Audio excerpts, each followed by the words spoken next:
रहमतुल्लाह मोहतरम सामीन आज ਅਸੀਂ ਤੁਹਾਡੇ ਵਾਸਤੇ ਲੈ ਆਏ ਹਾਂ ਬਿਹਤਰੀਨ ਤੇ ਸ਼ਾਨਦਾਰ ਨੁਸਖਾ ਸਫੂਕ ਮੁਗਲਸ ਖਾਸ ਦੇ ਨਾਂ ਦਾ। ਇਹਦੇ ਚ ਪੈਣੀਆਂ ਨੇ ਦਵਾਈਆਂ। ਇਹ ਹੈਗਾ ਖਾਰ ਖਿਸ਼, ਇਹਨੂੰ ਗੋਖਰੂ ਵੀ ਕਹਿੰਦੇ ਆ, ਬਖੜਾ।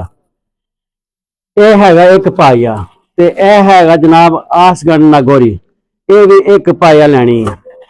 ਤੇ ਇਹਦੇ ਚ ਪਾਉਣਾ ਜਨਾਬ ਸਾਲਬ ਦਾਣਾ, ਇਹ ਵੀ ਇੱਕ ਪਾਈਆ।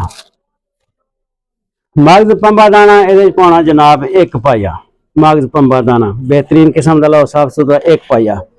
ते गूंद कतीरा पाना अध पा, गूंद कतीरा अध पा। ते ये पानी मूसली सफेद इंडिया वाली वो भी अध पा ये पानी है। ते सिंघाड़े लेने ने ये भी अध पा ये पाने ने, अध पा सिंघाड़े। ते छोटियां लाचियां ये पाने ने एक स्टांक। लो जी ये है ने ये अज्जा, इन्हों बरीक फाइन भर बना लो।